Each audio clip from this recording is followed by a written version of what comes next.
Queridos hermanos, vamos a leer el texto del Evangelio de este viernes de San Juan.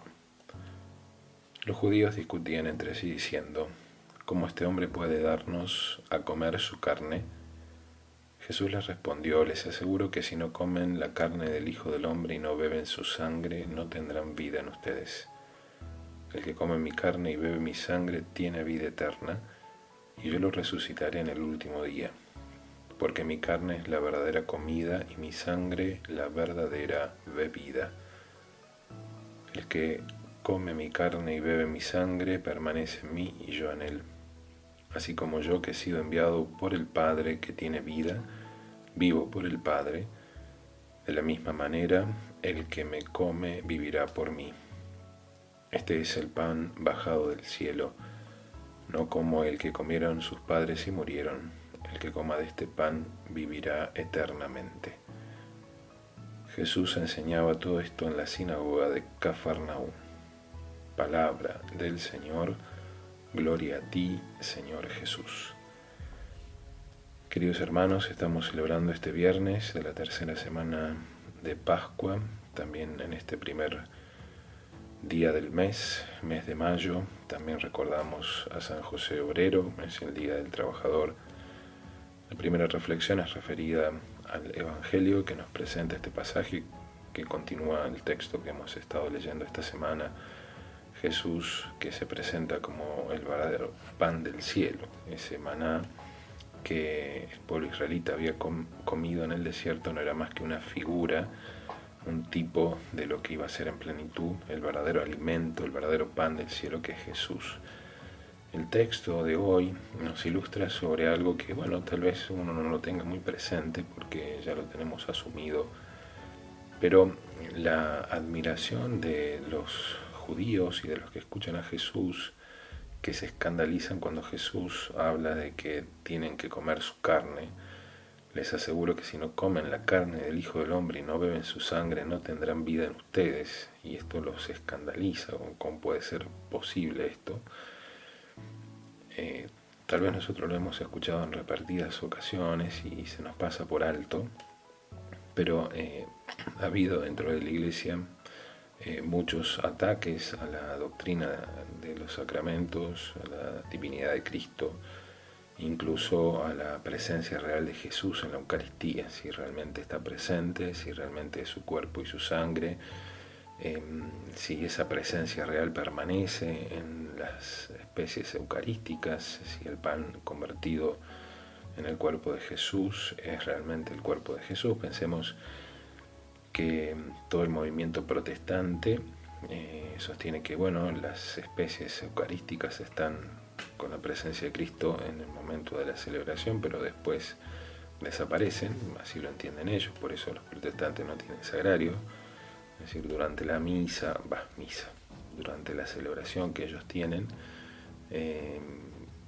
ahí se hace presente Jesús, pero después que termina la celebración, las hostias que estuvieron usando, o el pan que estuvieron usando, creo que no usan hostias, lo llevan a la sacristía como si no hubiera pasado nada. Es como una figura, es como rememorar algo que pasó, como un recuerdo. No es la actualización del sacrificio de Jesús como lo entendemos nosotros.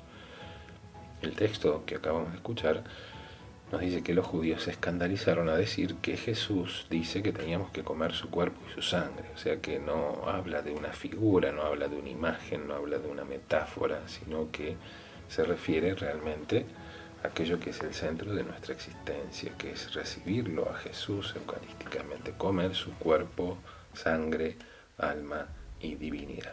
Por eso la Iglesia no solamente tiene sagrarios, sino que adoramos la presencia eucarística de Cristo. Pensemos la adoración al Santísimo, que se realizan en muchísimas parroquias, la adoración perpetua, que es la idea de tenerla aquí también en la parroquia. Esto nos hace tomar conciencia de esta fe eucarística que está muy presente y esta realidad trascendente de que Jesús ha querido quedarse con nosotros hasta el fin del mundo. Los protestantes lamentablemente no tienen esta presencia, la han desdeñado, la han despreciado al separarse de la iglesia y al armarse una iglesia a su manera, a su modo de ver, renunciando al más precioso tesoro, que es precisamente este Jesús que se queda con nosotros hasta el fin de los tiempos. También en este día recordamos a San José obrero. Pensemos que el texto del Evangelio nos dice que Jesús era carpintero y este oficio lo aprendió de su padre. Jesús aprendió las artes y técnicas del mundo en el que vivió, y como su padre San José era carpintero, aprendió carpintería. Jesús que todo lo sabía, Jesús que era Dios, Jesús que conocía todos los secretos del mundo, sin embargo quiso aprender de un ser humano, quiso aprender de un hombre y quiso aprender a trabajar para demostrarnos la importancia que tiene para nuestra santificación el trabajo, porque el trabajo dignifica, el trabajo verdadero, el trabajo auténtico, y en esto la gran mayoría de los trabajos son verdaderos y auténticos y son fuentes de santificación, porque es una manera de colaborar a la obra creadora de Dios. Cuando el hombre trabaja, colabora con la creación de Dios, el hombre o la mujer, se entiende. Y esta es la grandeza del trabajo. Jesús quiso trabajar, Jesús quiso aprender un oficio y lo aprendió para que nosotros también supiésemos la importancia que tiene para nosotros. A veces nos cuesta mucho entender el trabajo, porque bueno, hoy las dimensiones del trabajo, a veces el excesivo empleo y los horarios y un montón de cosas nos termina siendo gravosos, y uno trata de hacer lo justo y lo necesario, incluso hacerlo menos, hacer mediocremente las cosas, porque bueno, uno quiere llegar rápido a casa, descansar. Pero recordemos que Jesús amó su trabajo, y así también nos dicen los apóstoles. Cada uno tenía su trabajo, su responsabilidad, y en esto siempre han sido ejemplo. El que trabaja merece su salario, esto lo dice la Sagrada Escritura. Bueno, que nosotros también aprendamos a santificarnos en el trabajo. Es decir, que el trabajo no sea simplemente un escapismo, o no sea un ir y cumplir. Voy y cumplo y bueno, sigo con la mía, o aprovecho, y si puedo hacer menos, hago menos, y si puedo hacer mal las cosas, las hago mal. Total, estoy apurado y me quiero ir y se acabó. No, si es un lugar de santificación, el trabajo lo tengo que hacer con amor hacia Dios, con amor al prójimo, aunque el trabajo implique cualquier cosa, es decir, desde destapar una cloaca hasta podar un árbol, hacer una mesa, colaborar con el hospital, una enfermera, un médico, un docente que tiene que preparar las clases. Cualquier trabajo, incluso la política, es un trabajo. Si lo vemos como realmente un camino de santificación personal, y que yo tengo que dar cuenta a Dios de mi trabajo, entonces adquiere otra dimensión totalmente distinta. Aunque nadie me ve en el trabajo, Dios sí me ve. Y si yo me tengo que santificar, entonces tengo que hacer lo mejor posible, porque Dios me va a gratificar de acuerdo a cómo yo haya hecho lo que tengo que hacer.